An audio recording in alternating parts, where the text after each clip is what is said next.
श्रीमद् भगवत गीता अध्याय 3 कर्म योग। अर्जुन बोले, हे जनार्दन, यदि आपको कर्म की अपेक्षा ज्ञान श्रेष्ठ मान्य है तो फिर हे केशव, मुझे भयंकर कर्म में क्यों लगाते हो? आप मिले हुए वचनों से मेरी बुद्धि को मानो मोहित कर रहे हो। इसलिए उस एक बात को निश्चित करके कहिए जिससे मैं कल्याण को प्राप्त हो जाऊं। श्री भगवान बोले, हे निष्पाप, इस लोक में दो प्रकार की निष्ठा मेरे द्वारा पहले कही गई है। उसमें से सांख्य योगियों की निष्ठा तो ज्ञान योग से और योगियों की निष्ठा कर्म योग से ही होती है। मनुष्य न तो कर्मों का आरंभ किए बिना निष्कर्मता का यानी योग निष्ठा को प्राप्त होता है और न कर्मों के केवल त्याग मात्र से सिद्धि यानी सांख्य निष्ठा को ही प्राप्त होता है। निसंदेह कोई भी मनुष्य किसी काल में क्षण मात्र भी बिना कर्म किए नहीं रहता, क्योंकि सारे मनुष्य समुदाय प्रकृति जनित गुणों द्वारा परवश हुआ कर्म करने के लिए बाध्य किया जाता है। जो मुठ बुद्धि मनुष्य समस्त इंद्रियों को हठ पूर्वक ऊपर से रोककर मन से उन इंद्रियों के विषय का चिंतन करता रहता है, वह मिथ्याचारी अर्थात दंभी कहा जाता है। किंतु हे अर्जुन, जो पुरुष मन से इंद्रियों को वश में करके अनासक्त हुआ समस्त इंद्रियों द्वारा कर्म योग का आचरण करता है, वही श्रेष्ठ है। तू शास्त्र विहीन कर्तव्य कर्म कर, क्योंकि कर्म न करने की अपेक्षा कर्म करना श्रेष्ठ है तथा कर्म न करने से तेरा शरीर निर्वाह भी सिद्ध नहीं होगा। यज्ञ के निमित्त किए जाने कर्मों के अतिरिक्त दूसरे कर्मों में लगा हुआ ही यह मनुष्य समुदाय कर्मों से बंधता है। इसलिए हे अर्जुन, तू आसक्ति से रहित होकर उस यज्ञ के निमित्त ही भली भांति कर्तव्य कर्म कर। प्रजापति ब्रह्मा ने कल्प के आदि में यज्ञ सहित प्रजाओं को रचकर उनसे कहा कि तुम लोग इस यज्ञ के द्वारा बुद्धि को प्राप्त हो और यह यज्ञ तुम लोगों को इच्छित भोग प्रदान करने वाला हो। तुम लोग इस यज्ञ के द्वारा देवताओं को उन्नत करो और वे देवता तुम लोगों को उन्नत करे। इस प्रकार निस्वार्थ भाव से एक दूसरे को उन्नत करते हुए तुम लोग परम कल्याण को प्राप्त हो जाओगे। यज्ञ के द्वारा बढ़ाए हुए देवता तुम लोगों को बिना मांगे ही इच्छित भोग निश्चित ही देते रहेंगे। इस प्रकार उन देवताओं के द्वारा दिए हुए भोगों को जो पुरुष उनको बिना दिए स्वयं भोगता है, वह चोर ही है। यज्ञ से बचे हुए अन्न को खाने वाले श्रेष्ठ पुरुष सब पापों से मुक्त हो जाते हैं और पापी लोग अपने शरीर पोषण करने के लिए ही अन्न पकाते हैं, वे तो पाप को ही खाते हैं।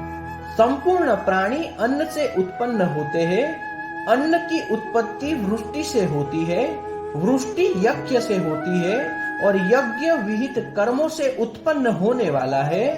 कर्म समुदाय को तो वेद से उत्पन्न और वेद को अविनाशी परमात्मा से उत्पन्न हुआ जान। इससे सिद्ध होता है कि सर्वव्यापी परम अक्षर परमात्मा सदा ही यज्ञ में प्रतिष्ठित है।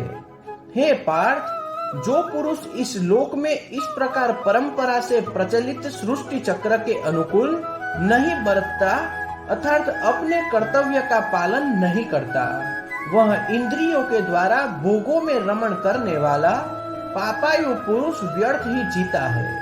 परंतु जो मनुष्य आत्मा में ही रमण करने वाला और आत्मा में ही तृप्ति तथा आत्मा में ही संतुष्ट है, उनके लिए कोई कर्तव्य नहीं है।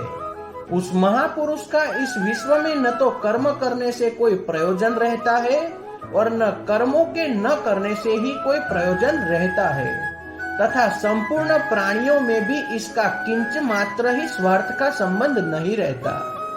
इसलिए तू निरंतर आसक्ति से रहित होकर सदा कर्तव्य कर्म को भली भांति करता रहे, क्योंकि आसक्ति से रहित होकर कर्म करता हुआ मनुष्य परमात्मा को प्राप्त हो जाता है।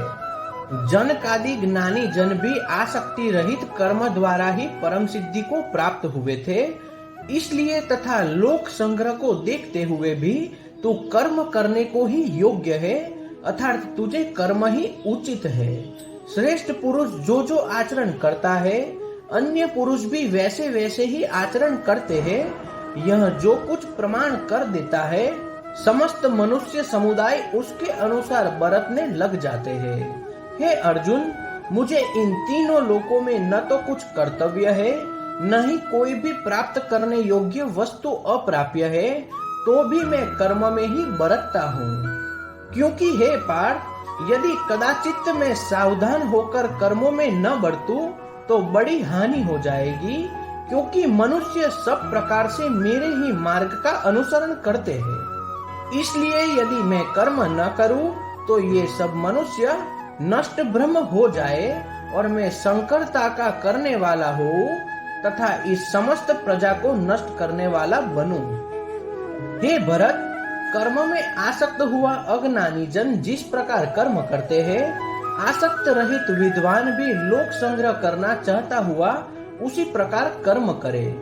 परमात्मा के स्वरूप में अटल स्थित हुए ज्ञानी पुरुष को चाहिए कि वह शास्त्र विहित कर्मों में आसक्ति वाले अज्ञानियों की बुद्धि में भ्रम अर्थात कर्मों में अश्राद्ध उत्पन्न न करे, किंतु स्वयं शास्त्र विहीन समस्त कर्म भली भांति करता हुआ उनसे भी वैसे ही करवावे।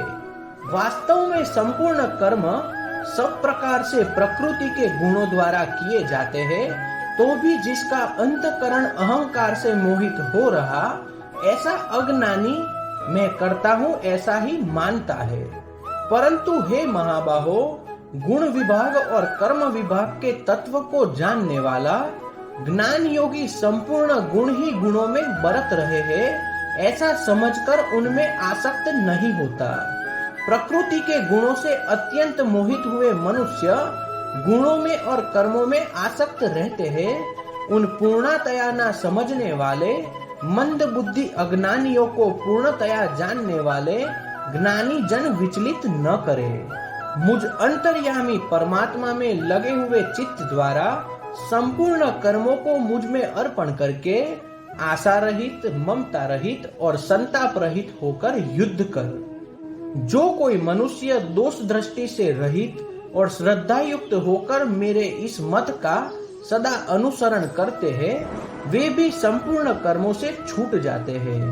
परंतु जो मनुष्य मुझसे दोषारोपण करते हुए मेरे इस मत के अनुसार नहीं चलते, उन मूर्खों को तू संपूर्ण ज्ञानों में मोहित और नष्ट हुए ही समझ।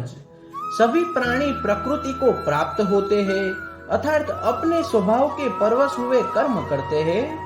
ज्ञानवान भी अपनी प्रकृति के अनुसार चेष्टा करते हैं, फिर इसमें किसी का हट क्या करेगा। इंद्रिय के अर्थ में अर्थात प्रत्येक इंद्रिय के विषय में राग और द्वेष छिपे हुए स्थित है।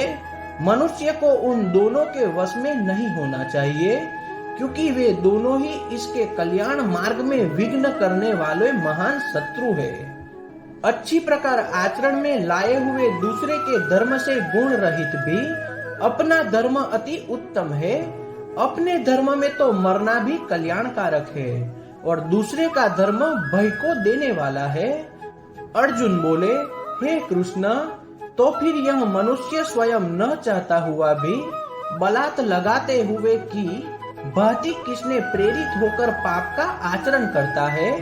श्री भगवान बोले, रजोगुण से उत्पन्न हुआ यह काम ही क्रोध है। यह बहुत खाने वाला अर्थात भोगों से कभी न उगाने वाला और बड़ा पापी है। इसको ही तू इस विषय में वहरी जान। जिस प्रकार धुएं से अग्नि और मैल से दर्पण ढक जाता है तथा जिस प्रकार जहर से गर्भ ढका रहता है, वैसे ही उस काम के द्वारा यह ज्ञान ढका रहता है। और हे अर्जुन, इस अग्नि के समान कभी न पूर्ण होने वाले काम रूपी ज्ञानियों के नित्य वैरी के द्वारा मनुष्य का ज्ञान ढका हुआ है। इंद्रिया, मन और बुद्धि ये सब वासस्थान कहे जाते हैं। यह काम इन मन, बुद्धि और इंद्रियों के द्वारा ही ज्ञान को आच्छादित करके जीवात्मा को मोहित करता है। इसलिए हे अर्जुन, तू पहले इंद्रियों को वश में करके इस ज्ञान को विज्ञान का नाश करने वाला महान पापी काम को अवश्य ही बलपूर्वक मार डाल। इंद्रियों को स्थूल शरीर से पर यानी श्रेष्ठ, बलवान और सूक्ष्म कहते हैं। इन इंद्रियों से पर मन है, मन से भी पर बुद्धि है, और जो बुद्धि से भी अत्यंत पर है वह आत्मा है। इस प्रकार बुद्धि से पर अर्थात सूक्ष्म, बलवान और अत्यंत श्रेष्ठ आत्मा को जानकर और बुद्धि के द्वारा मन को वश में करके, हे महाबाहो, तू इस काम रूपी दुर्लभ शत्रु को मार डाल। तो इस प्रकार उपनिषद, ब्रह्म विद्या तथा योग शास्त्र रूप श्रीमद् भगवत गीता के श्री कृष्ण अर्जुन संवाद में कर्मयोग नामक तृतीय अध्याय संपूर्ण हुआ। श्री कृष्ण कन्हैया लाल की